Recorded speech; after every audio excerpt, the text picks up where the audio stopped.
Hello everybody, welcome to another episode of Miata Channel. Today we're going to do a follow-up on the 2024 Miata options video that I posted a few weeks ago. There's been a lot of new information that's come out since then, and I want to go over all the colors and the options and the different configurations that you can get in the next model of Miata. But one thing I want to say before I start on this is it's been an incredible start to the year for the channel. We've picked up like 400 subscribers in the last couple of weeks. The channel's gotten monetized now, and I'm really happy about this. I got a lot of things planned for the future, but I'm going to do another video to go into that. But anyway, let's dive into the 2024 Miata options. So the first model we're going to talk about is the Sport, and the Sport is the base model. This comes with 16-inch wheels. It comes with a black cloth interior, the standard shocks, open differential, and it only comes with a manual transmission.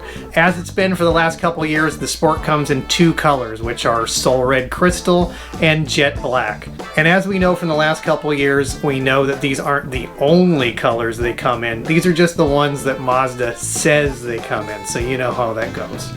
The starting price for the Sport is $28,985. Also, the Sport only comes in a soft top configuration. There is no Sport version of the RF. Let's move on to the Club, which is the next model up. As it's been for the last couple of years, the Club is available by order only, meaning you need to go to the dealer and you need to place an order and then you need to wait for it to arrive.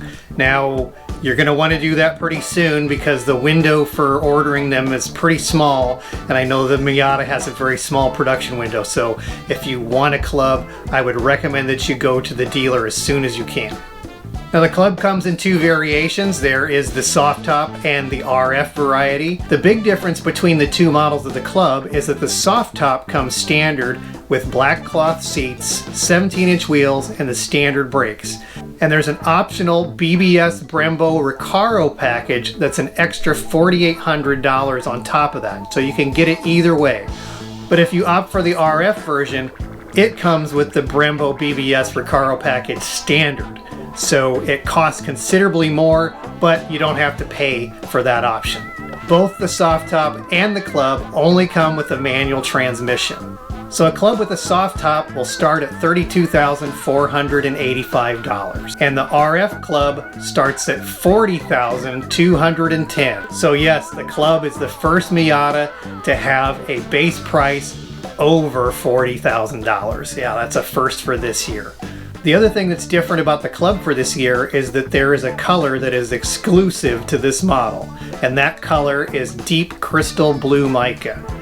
This is only available on the Club. You can't get it on any of the other models.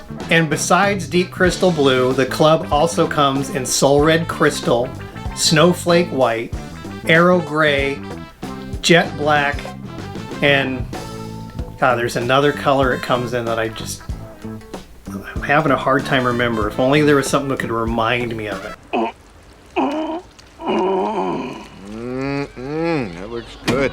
Oh yeah, that's right. It looks like chocolate soft serve, which would mean that would be Ziron Sand. Yes, I was wrong in my last video, and much to my chagrin, Ziron Sand is back. And I don't know why. Apparently there's people out there clamoring for beige, but I don't get it.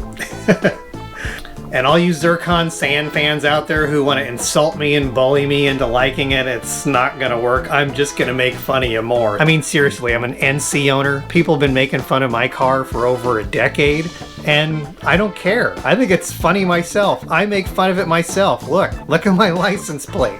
The more you complain about it, the more I'm gonna make fun of it, so just let it go. Anyway, moving on. And our next model on the list is the Grand Touring, or the GT as most people call it.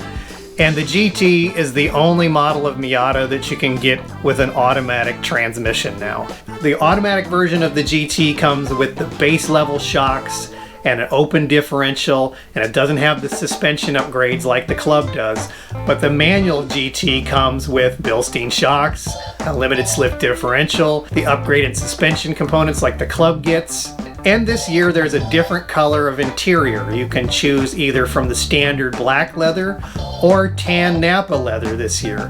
But there's one thing about the tan Napa interior that Mazda's apparently lied to us about in their marketing. And that is, if you remember from my last video, I pointed out this car, the black car with a tan interior. And I thought, oh yeah, that looks really nice. I like that. And if you look at Mazda USA's site, it shows the same car, except for this one looks like it's machine gray. But guess what? According to Mazda's website, the tan interior is not available for either color. They say it's only available for aero gray and white. I don't know what to think of this, and all I can say is, come on Mazda, what gives here? The other thing about the tan Napa interior this year is it comes with a charge. If you want the tan leather, it's an extra $300 on top of the price. Now the GT this year also has an exclusive color, which is machine gray. You can't get it on any of the other trim levels. Besides machine gray, the car is also available in Soul Red Crystal, Snowflake White, Aero Gray, Jet Black, and of course Zircon Sand. Now if you want a Grand Touring with a manual transmission, it starts at $34,285. The Grand Touring with an automatic is $35,205. The manual version of the RF starts at $37,010.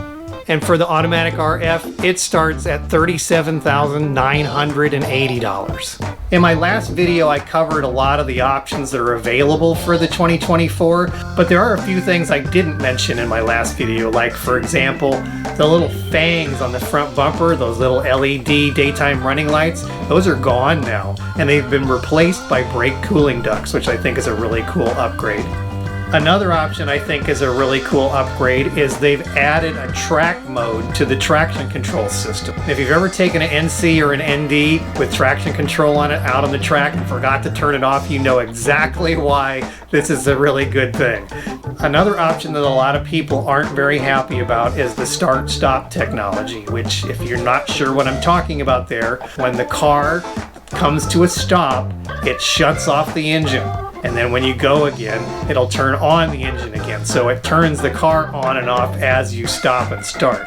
But from what I can see is there's a way to turn it off. You can hit a button and disable it, but it will turn itself on whenever you start the car again. Another thing that I think is a bit of a disappointment is that from what I can tell so far, it doesn't look like the Mazda Spirit Racing thing is going to come to the US. And I know over the last few years they've done a ton of special editions that we didn't get. But you know how it is, I'll never be able to explain Mazda's reasoning for how they pick these things. And as usual, those of us in the US kind of get screwed out of some cool stuff. Anyway, that's all I have for today, and we'll see you next time.